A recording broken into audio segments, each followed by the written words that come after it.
Sorry about that. So good morning and welcome to AT Talks, a collaboration between MATLF and Disability Rights Michigan. I'm Tracy Strading, Director of MATLF. I have a short announcement and some housekeeping items. MATLF is excited to announce that our financial health and credit building classes, we are working virtually with small groups to learn about finance through a disability lens, begin March the 2nd. More information is available on our website, matlf.org. Please type your questions into the QA or chat boxes or raise your hand so that we can unmute you to ask your question out loud as an accommodation. You may enter your question during the presentation but it will be addressed during the Q&A at the end.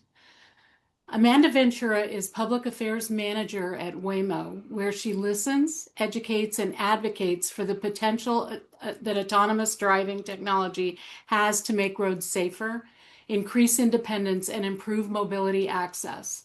The Public Affairs team runs WAYMO Community, the world's first public education initiative about AVs, and manages WAYMO's community and advocate outreach in their existing and future markets, including now Michigan. Today, Amanda will present on WAYMO 101, Understanding Autonomous Vehicles. Take it away, Amanda. Thank you so much, Tracy, and thank you to everyone who's in attendance virtually. It's so nice to be able to speak to everyone, especially now that I know I've been here once or twice before, but really excited now that we are bringing this technology to more places in the Midwest, including Michigan. So for those of you who have not heard of WAYMO, this presentation is going to have a brief overview of what drives WAYMO, pun totally intended, as well as how our technology stack works, both the hardware and software, and then some of the actual experiences that we've incorporated into the development of our technology with accessibility in mind. So pictured on my first screen here that I have up, it says, say hello to WAYMO, and there are 3 different types of vehicle platforms that are pictured here. The vehicle on the far left is called the O-High, and it's like a light blue grayish van-shaped vehicle with lots of hardware sensors. We'll get into what that vehicle is, but the vehicle that most people have probably heard about or maybe have even seen in some of the cities where we currently operate is this one in the center. This is the all-white and all-electric Jaguar I-Pace vehicle. This is a sedan 4-door car.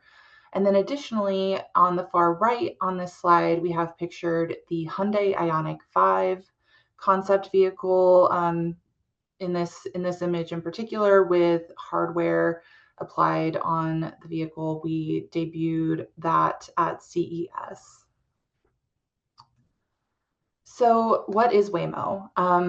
I know that Tracy mentioned a little bit about what we're doing, but at our core, WAYMO is a technology company that, put simply, is trying to be the world's most trusted driver. We want to make it easy and safe for people to get where they're going from point A to point B without a driver's license, as passenger only, with technology that's doing all of the vehicle operations. We're approaching this mission with a lot of humility. We don't claim to have all the answers, and we're learning every single day. And that is why presentations like today are so meaningful, because it gives us this opportunity to not just educate, but also listen and learn and bring that back to our team as well, to make sure that we're thoughtfully bringing this technology to new cities. We've been at this for a very long time.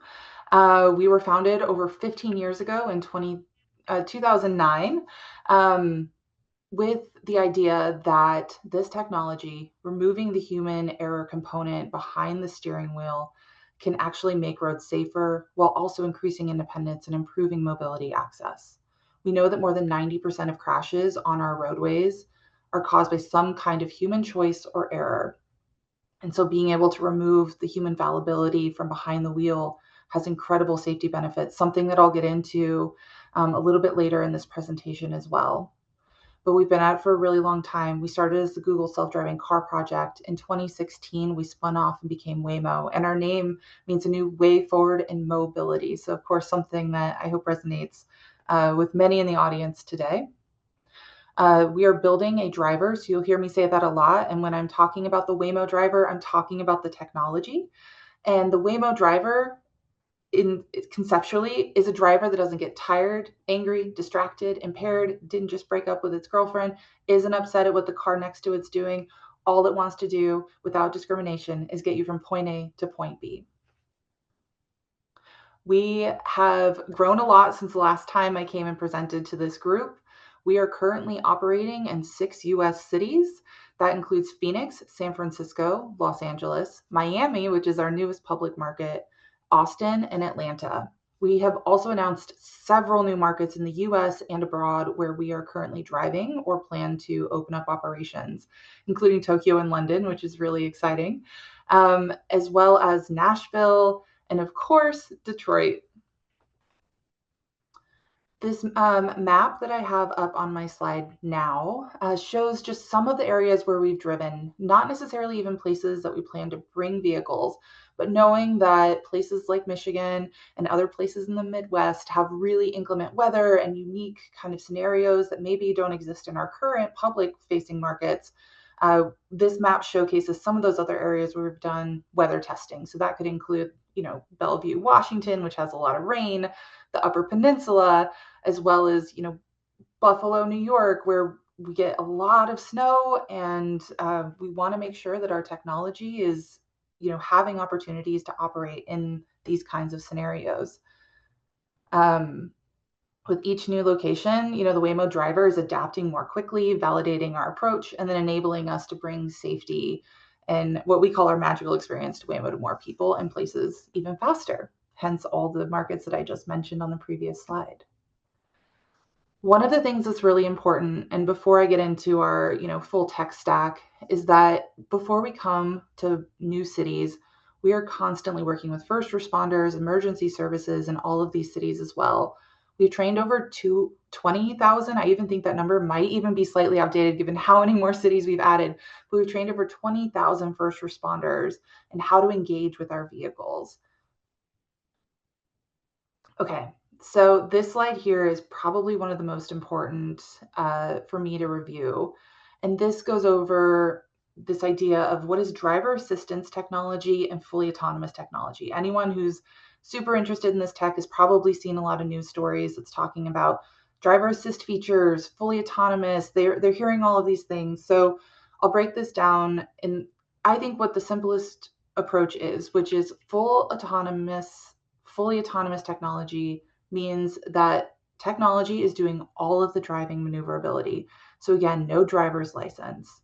Driver assist features are, really great and have increased safety in vehicles. Driver assist features can include lane keep assist, cruise control, features that are really advanced and do help increase the safety and awareness of the human operator inside the vehicle.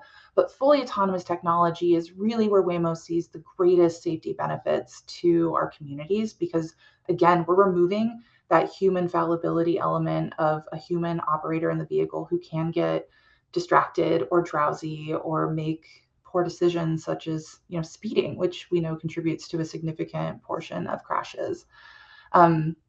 So when you hear me talk about fully autonomous driving, Waymo is focused on that level 4, level 5 autonomy, which means no one is in the front seat.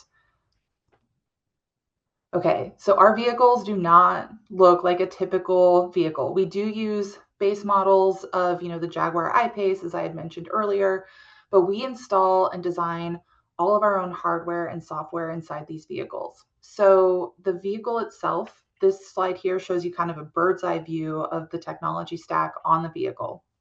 This includes 4 different types of sensors. Something called LiDAR, which is light detecting and ranging, and that sends out light pulses that create a 3D view of the world around us. So we can see if you're looking at us, how many fingers you're holding up. It's a really cool point of view. Very useful for technology. If you can kind of see in the lower left-hand side, we have our LiDAR, like a simplified version of our LiDAR only sensor. In the center of these images on the bottom of this slide, you see something that looks like a heat map. That's our radar sensor. And what radar does is helps us with depth perception, how far are objects from the vehicle, how fast are other road users moving, and then even helps us with really complex things like weather. And then in the far right, on the lower part of this slide, we have camera view. And so we have altogether more than 29 cameras inside and outside of the vehicle, and that helps us with high definition vision. Both all of these sensors work together to give us a 360-degree view around the vehicle up to 3 football fields away in full daylight and full darkness. So incredible perception, field of view all the way around our car. There's also redundancies and overlapping field of view in case, maybe a camera gets a present from a bird above. The idea is that all of this technology can help us safely navigate the world when connected to our AI compute system. The fourth sensor is what we call our ears, which is an acronym that for some really complex microphone and speaker system. And what that does is it helps us understand emergency vehicles that might be approaching from different sides of the vehicle so that we can also hear it perhaps before it's even seen. So all of that together kind of looks like these images that are shown on this slide here. So in the lower half of this slide, there's the camera view only, which of course is the easiest for someone who's sighted to be able to kind of perceive, like this is what a human driver would probably see. And then what we have on the top part of this slide is all of our sensors kind of pulling together. So you see both the radar and the LiDAR working together to perceive, curb heights, lane markings, like where are the trees, where are the other cars, where are these pedestrians going? So all of this hardware that I talked about has to work together to help us answer 4 key questions as we're navigating streets. And these are the same questions that a human driver has to be able to answer too, although maybe not everyone does it, which is where am I? What's around me? What is everyone else doing? And then what do I do? So before we even operate in a new city like a Detroit, we have to drive around manually and all of our sensors are running and we're looking at everything from curb heights to lane markings to traffic signals. And we're mapping out that world so that when we go back with the WAYMO driver already has a good idea of where am I and what's around me. And what it's doing is it's taking all of that information that it already has learned about the areas where it's driving and it compares it against real-time information. So the sensors are now running without a human operator behind the wheel. And it's able to say, okay, what's around me? There's new pedestrians, there's other cars, maybe there's someone on a horse. And it's taking all of that information in real time. And then it's saying, okay, now how fast are those objects and people moving? How fast is that car coming? And then it's able to say, okay, here's how I'm going to proceed along this route. These are 4 questions that took me a long time to explain, but it's answering these questions very rapidly, faster than a human could, and with more information. All right, I'm going to, as we think about, driving in new cities, one of the top questions I get, especially from the Midwest, because you guys love your weather here, is how do you operate in weather?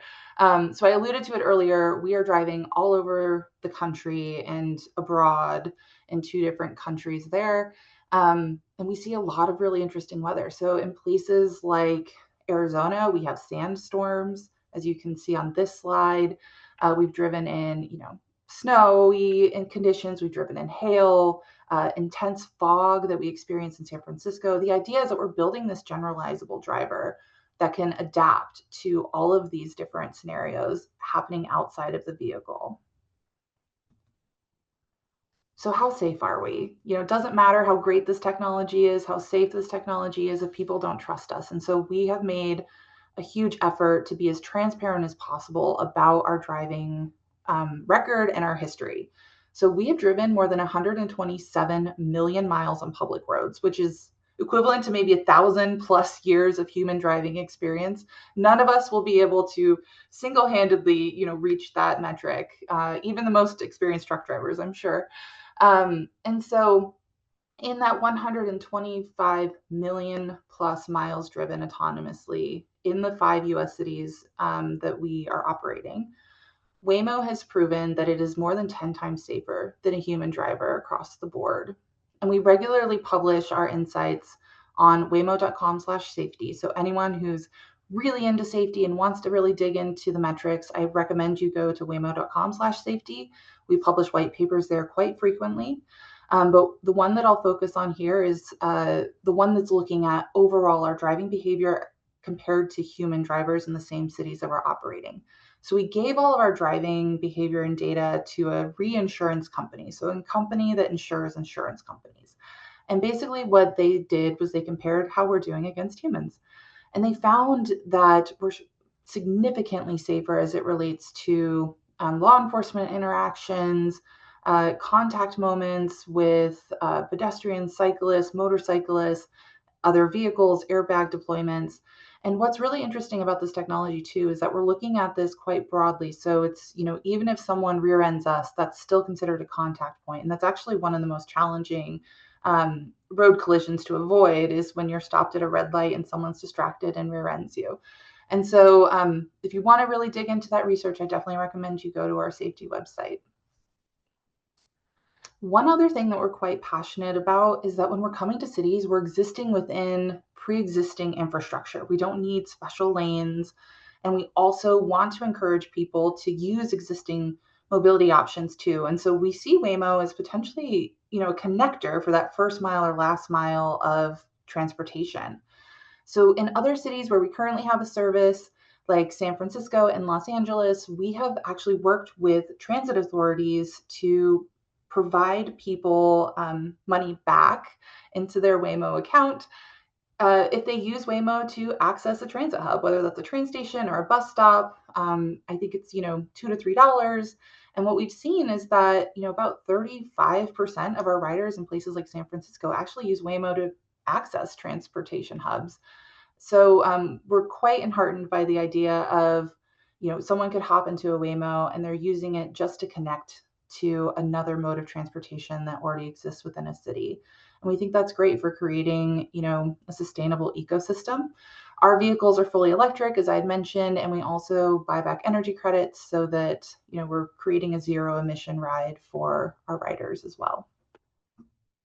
Okay, the thing that me and my team are super passionate about is making sure that we're being thoughtful members of our community, but also engaging heavily with the accessibility community and ensuring that people with lived experience have been at the table with us, providing feedback on our service. And that doesn't just stop in those early days of working together. The service is evolving. We want to make sure that we're continuing to improve accessibility and we're continuing to make the experience just more delightful. So we have this coalition of organizations that we work with on a regular basis. I'll get into that. That's called the WAYMO Accessibility Network. And then more broadly, we have WAYMO Community, through which we engage with organizations like United Cerebral Palsy, Epilepsy Foundation, as well as many, many others that are listed on our website at waymo.com/community to help inform this technology. And we also show up in the community through volunteering, event sponsorship. So, if there's fun runs or, movement challenges or, fun, exciting things that are happening in your community, let me know. We would love to be able to consider sponsorships and an opportunity to bring a vehicle out so the broader community can ask us questions and, touch the vehicle, get up close. We also have worked on charitable delivery programs, and we've brought individuals from organizations that we work with for user experience and rider programs as well as we get closer to launching in a city. On a quarterly basis, WAYMO and our product team, our policy team, our just broader user experience teams, whether that's like app or hardware, are meeting with several national organizations and stakeholders in a closed under NDA candid discussion about what features WAYMO is working on in the accessibility space and how we can continue to improve the service before these features are even launched to the public. And these are organizations that represent physical, visual, cognitive, and sensory disabilities. I think the bigger picture is that accessibility isn't just a box that we're ticking. It is a continuous conversation. And I'm excited to explain now some of those accessibility features that we have developed from the moment that you get ready to hail the ride to the moment that your ride is completed and you're off to your final destination.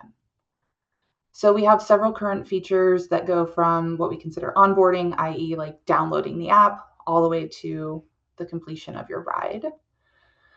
So to start, the app itself, the WAYMO app, is screen reader compatible, meaning if you have voiceover that turned on, we have all these buttons labeled and you're able to navigate the app successfully.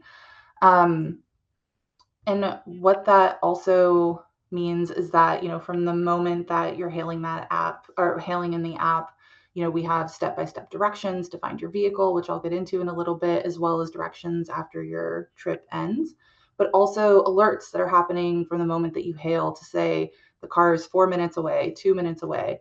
It's giving you as much information as it can auditorily. Also, before you even hail your ride, we will give you pickup and drop off or long walk warnings. So what that could mean is maybe you're hailing to like a college campus, for example, and the building specifically that you want to go to is just a little bit deeper into the campus than WAYMO is able to access. We'll let you know ahead of time that there may be like a 3 to 4 minute walk after you've reached your destination. And then we'll also let you know too if it's really busy. Maybe there's a Bad Bunny concert or something else that's going on. I know that has shut down Arizona, where I've lived, in terms of like the whole downtown area was hard to access. We'll give our riders a heads up that maybe wait times are longer, maybe pricing is changing.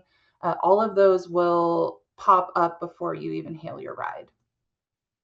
We have an accessibility menu within our app, and I'll walk through all of these different options when we get to those slides. But the first one that I want to talk about is one that lets users minimize walking time. And so what that does is it's a toggle within the accessibility menu. And if you turn that on, it means that you're potentially opting into a slightly longer ride in order for us to get you to your final destination. So for example, instead of dropping you off across the street, we might go around the block to get you to your final destination. So just something that I personally sometimes turn on, especially when weather's bad. I'm willing to, opt into a longer ride to get me closer to my drop-off point.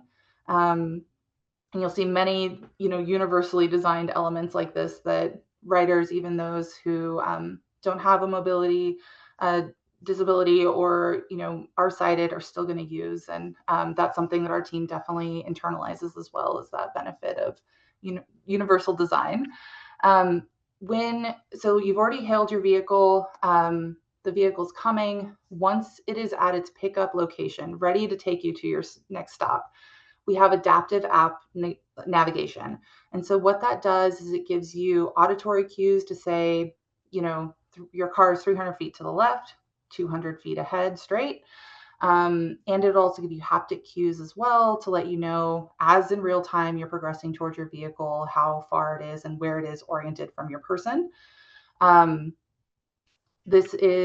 seen this, several times, and I've actually used it myself to find vehicles, especially in, crowded parking lots.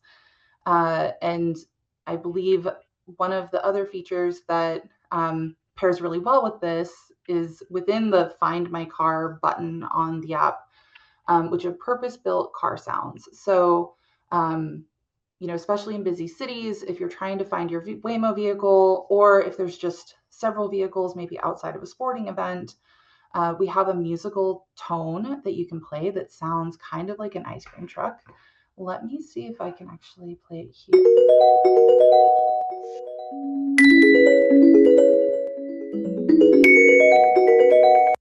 So quite lovely. And that tone will play, and you can play it as many times as you need to locate your vehicle. For those of you who don't live in large cities, and perhaps a honking horn is also a very efficient way that you can locate the vehicle, that option is also available within the Find My Car button.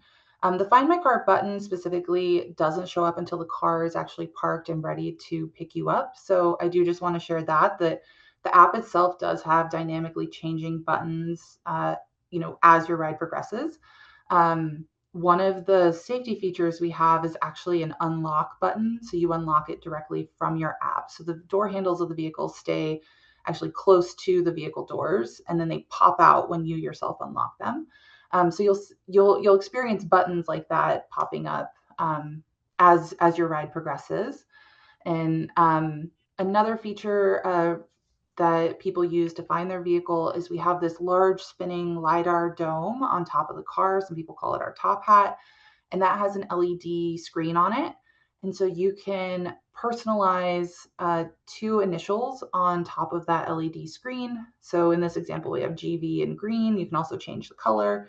And that helps too in kind of crowded scenarios to say, okay, that's my car. It's got my initials on the top. Once you're in the car, there's a couple different ways that you can interact with WAYMO. We have 24/7 rider support that you can contact either through the PA system inside the vehicle. So we do have a microphone and speakers inside the vehicle through which rider support can be contacted 24/7. We also have a chat function as well for our deaf and hard of hearing riders, and that is accessible through the app. Also, while you're in the vehicle, you have the opportunity to change how much information is being processed over the PA system inside the car. So, along your journey, we might give you updates like, we're about to reach your destination. Don't forget your car keys. But for those of for our riders, and even myself, I have this turned on all the time. We have robust audio cues that you can turn on within the accessibility menu. And that gives you additional information about what's happening outside the car during your ride. So we might say yielding to a pedestrian, waiting for an intersection to clear. Really useful when your car might stop suddenly or kind of seem to be stopped for a long time at a light. Additionally, we will give you cues as to turning on Main Street or, proceeding along Main Street if we've been on it for a while. And those kinds of things help our riders who aren't able to visibly see the screens inside the vehicle just understand some of the dynamics of what's happening outside the car.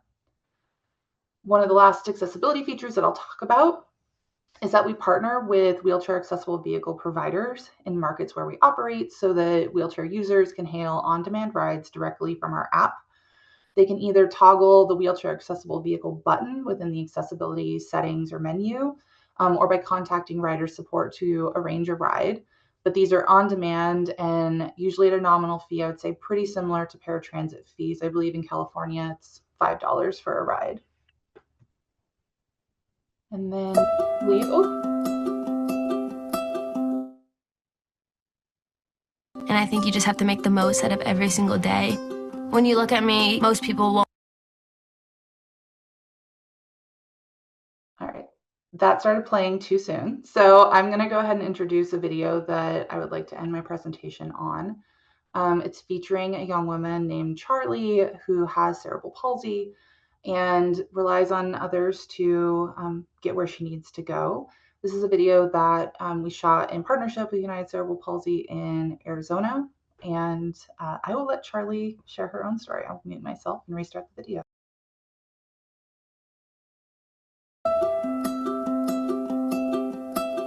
I try to take every day one day at a time, and I think you just have to make the most out of every single day.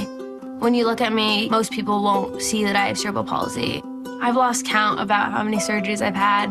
It has to be more than 20. I have never, ever had to think about, can Charlie do it? She has not only conquered it, she has knocked it out of the park.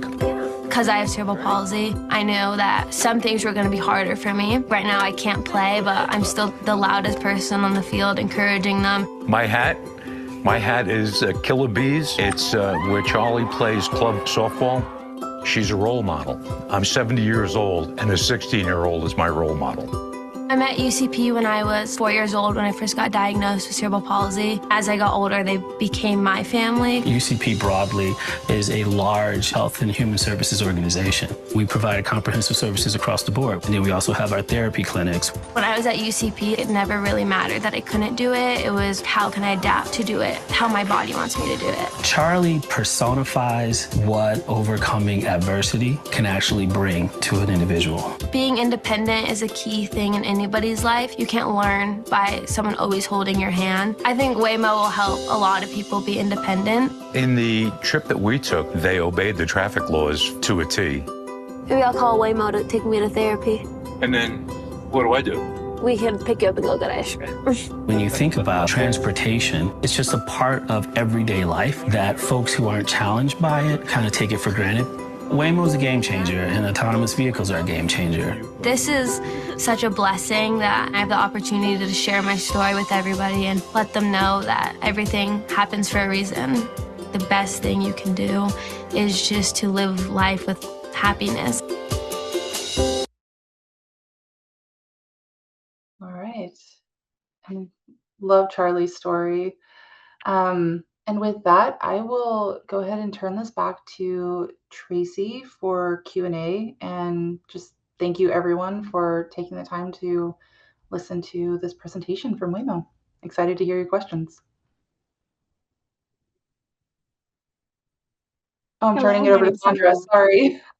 Sorry, That's Sandra. okay, no problem. I'm a loan coordinator for the MATLF program on behalf of the group. Before we move to the questions, thank you so much, Amanda. You did great. If someone you know missed the presentation, we'll be posting, we will be uploading this video to the Michigan UCP's YouTube channel within the next 2 weeks. And please plan to join us on May 14th at 10 a.m. for another assistive technology topic. Thank you all for attending. Tracy? Great. I'm happy to assist with the questions. So the first question was from Nate. Does the current WAYMO hardware technology have the ability to detect or avoid Michigan's potholes? This is a significant issue in some high traffic areas. Yeah, Nate, thank you for the question. So when WAYMO is mapping out the roads that we're going to be driving on, we are aware of, unique instances in roads. So that could be anywhere from we're aware of a pothole, or we're aware of, speed humps, like all of the topography of a road we need to be conscious of. And I believe, there's even some cities that are even asking us for support to help identify where potholes are that perhaps need significant attention. So yes, we are aware of road conditions and we're able to adapt to those. I remember in the last presentation, there was a whole thing where it identified a bicycle and all and somebody in a wheelchair. Like, the technology really is amazing. I just remember that from when we met a few years ago and heard about what you were working on. So very exciting. Okay, another question from, Pam wanted to let you know that she really appreciates your sharing this very valuable information. And let's see, she also had a question about pricing. She wanted to know if the pricing for WAYMO compares to Uber and Lyft. And you showed a slide that had nearly 20 cities where WAYMO is expanding. How many and which of those are launching in 2026? Man, that's packed. I should have asked half of that. You wanted me to, I can redo the second half while you answer the first half if you want.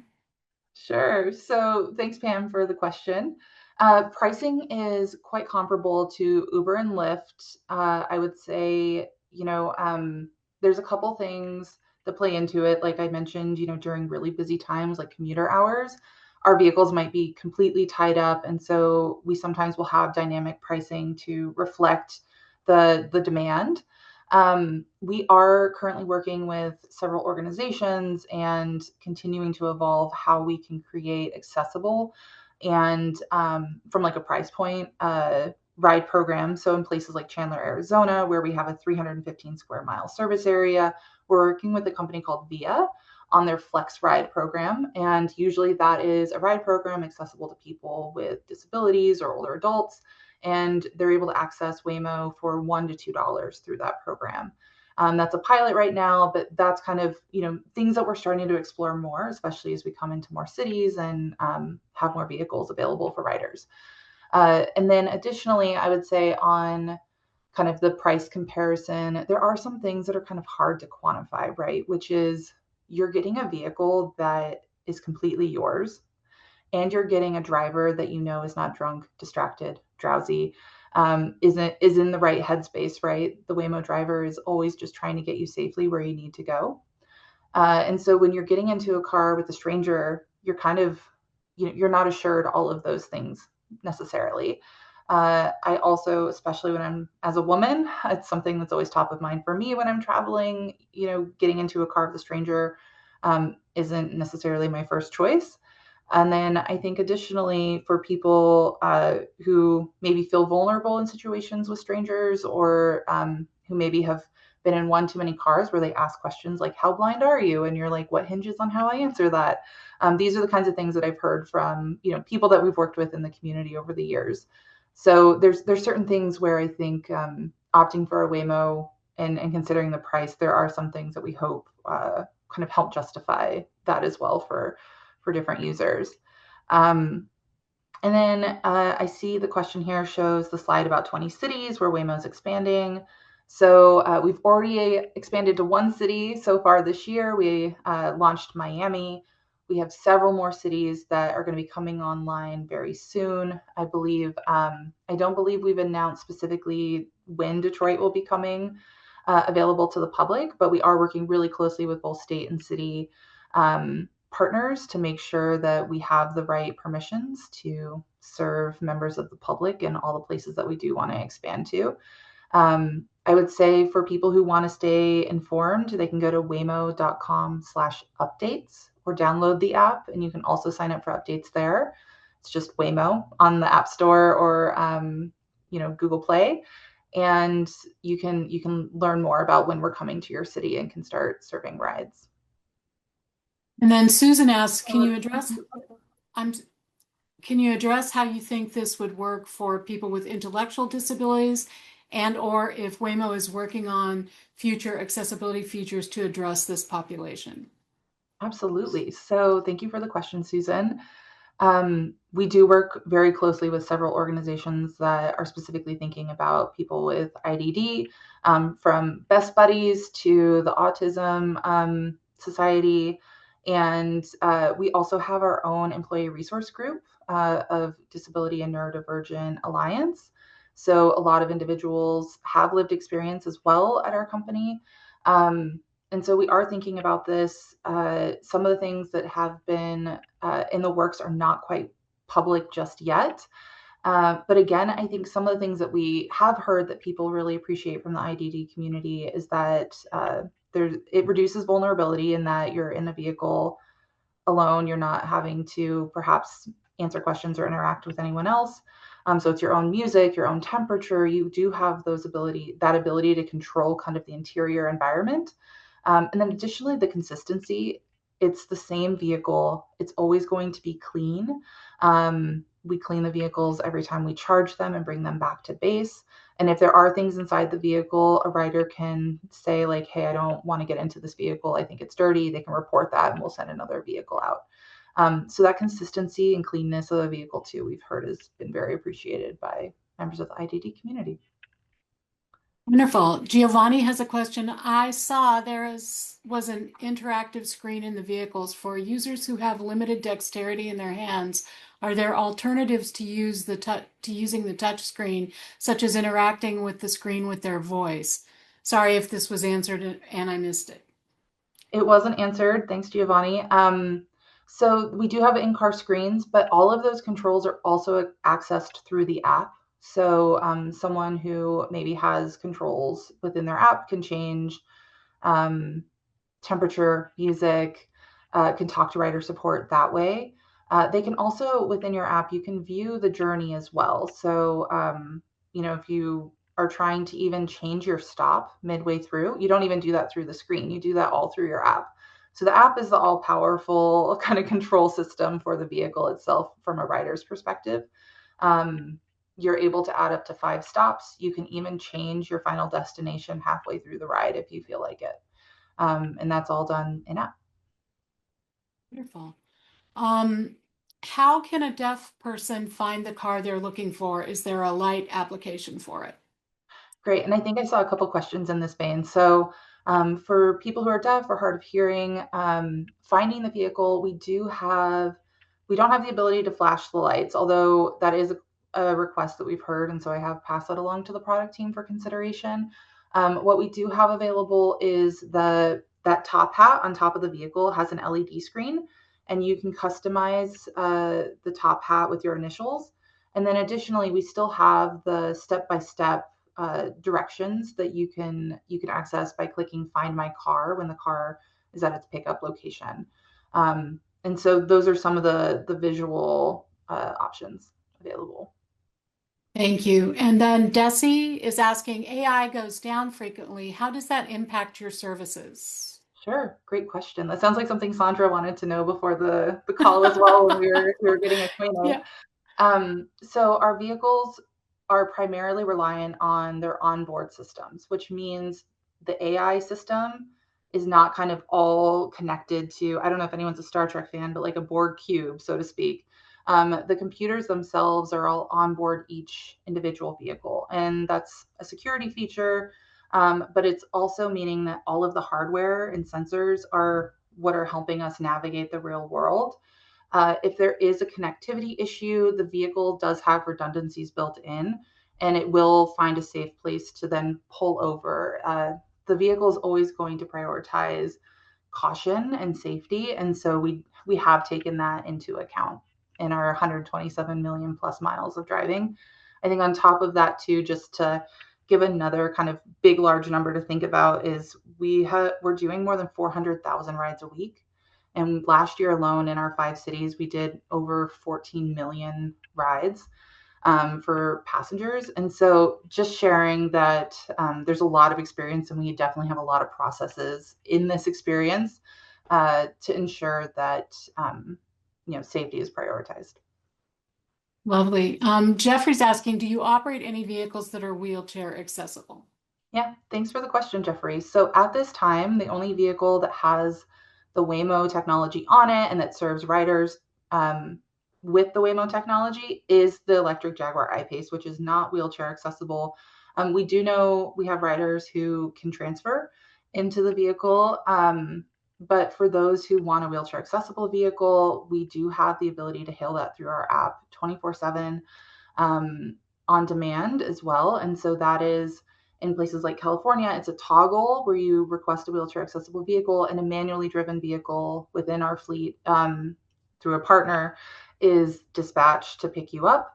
I believe you can take, I don't want to get this wrong, at least 2 passengers along with you. It might be 3. And they're also not like emergency transport vehicles. They're, nice transport vehicles as well. And then additionally, in other cities, we have our rider support team that can hail a vehicle and schedule one to pick you up as well. So those are through partnerships that WAYMO has. It's not kind of just sent off, to through a paratransit program or anything. Okay, and Jason is asking, really exciting, what kind of jobs are created in servicing and monitoring this fleet locally, and how can we make these rides free or at a reduced cost with local and state workforce leadership, student discounts? Love the question, Jason. So there is an entire ecosystem of jobs that are being created. I mean, this technology really only became widespread and available to the public in 2017. And even then that wasn't available to the public. Actually, 2020 was like public launch. And so in all of that lead up to, in like the last 15 plus years, there are a lot of jobs, like specific certifications to work in our garages to service our vehicles, whether that's calibrating sensors or just doing typical car stuff, like, making sure all the fluid levels are topped off and making sure the tire pressure is good and making sure the cars are clean on the inside for our riders. There's also, remote assistance or rider support. There's also roadside assistance. So let's say like a car does pull over for some reason, or a rider decides to pull over the car, which you do have the power to do as a rider. Roadside assistance can be dispatched. So there are a lot of different kinds of jobs that are being created. Additionally, engineering jobs, hardware jobs. These are all things that are like directly in the WAYMO ecosystem. And then of course we have our fleet operation partners in the cities that we're going to be launching in. And that includes companies like Transdev and Move and Avis. So lots of opportunity in the space. In terms of discounted rides, so there are a couple ways that we've done this. I mentioned the Flex program in Arizona. We are also working with universities, for example, Arizona State. And I'm going to say Arizona a lot just because that's our oldest, most mature market. Arizona State University, we do have a partnership with them to provide rides to students, as well as staff. And I think, you're going to continue to see those kinds of partnerships continue to build as we come into more new cities.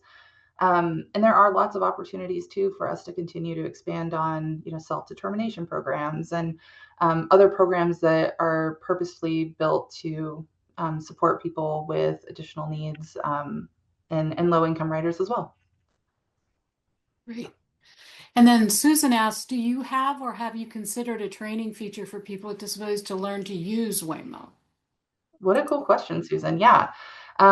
So we will work with partner organizations, especially direct service providers, to, sometimes bring a vehicle out or do an app training program. I've done that with several organizations, especially for people who are blind or older adults, where I've gone out to centers and we've, done a class on here's how you hail the vehicle. A lot of times it's us empowering their trainers so that they can then continue to train people, forevermore, and give people that real world experience with Waymo.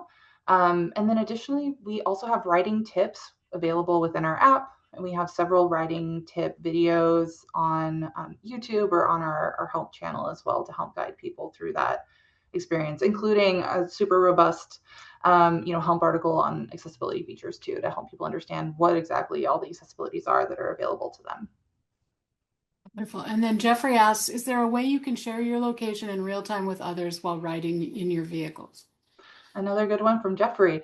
So yes, you can share your ride. And that's actually a feature too. We have a teenage rider program in Phoenix for 14 to 17-year-olds. And they have the ability also to share their rides real time with an adult or a friend. I use it often so that people know why I'm running early or late or just on time. Perfect. Well, I don't see any other questions at the moment. I'm just thrilled because a lot of the questions last time you presented, which was a couple of years ago now, or maybe even 3, I don't know exactly, but were, when are you coming to Michigan? When are you coming to Michigan? So now there's a real answer of when you're coming to Michigan. So I don't know if you gave us sort of what the estimate is of when you'll start. I know you're getting permission still, but I'll throw that in myself and give you that last hurrah there. I know, Tracy, I wish I had better news with like a very specific date, but we are coming to Michigan as soon as we can, and as soon as we feel that we're ready to provide that delightful, safe experience that our riders have come to know and love in our other cities. And again, of course, I'll let you guys, Tracy and team, know as soon as we do have that great news, because I would love, for members of your broader community too, to take some rides with us as soon as possible. But in the meantime, I recommend downloading the app, letting us know so that we can notify you as soon as we're in your area. And then also going to waymo.com/updates, or following us on social media. I don't have a subscribe below, button to point to, but yeah, those are the best channels to really stay in the loop. Okay, and while I was asking my question, 4 more comments came up. So April says, would you be willing to come back and speak with us sometime after the Michigan launch to update? Of course, I will speak to you anytime. We do not need to let 3 years pass. Has it really been 3 years? It feels I like think no time. it might have. Yeah, I think it might have been. I did look back at when that was. It was either 2 or 3 years ago. Yeah, that you were here. Oh, So yeah, I remember just being flummoxed by the whole presentation. It was amazing. I just love the reality of it as opposed to people that play games about what they can do or can't do for their own purposes. So real to me, it just is. I would love to sell my car and not have that to deal with anymore and just get about that way. All right, and Sarah's saying, thank you, great information and presentation. Our partner, Sarah, says that. So Just wanted to let you know that. And Thank you. then Susan, thank you so much. Great information. And April, thank you for presenting. Yes, we very much appreciate April's a long-term board member, and I think and volunteer and different things at different times, a big supporter of ours at MI-UCP. So always great to have good information that we get to share with our community. Yeah, I know April well. I think we sponsored one of your golf events several years ago. And I think She shared- probably will want to talk to you about this year's. Maybe you could bring a car. Oh, that would be so delightful. I would love that. Yeah, excited to keep All the right. conversation going. It does not stop when we get off this call. Okay, wonderful. Well, thank you. We very much appreciate your, okay, yes, more thanks and more. This was a great presentation. So more kudos to you, Amanda. Thanks so much for coming today, and we'll look forward to hearing more about the exciting ways that WAYMO is making our communities more accessible. Thank you so much, everyone. Appreciate the time. Thank you. Bye-bye.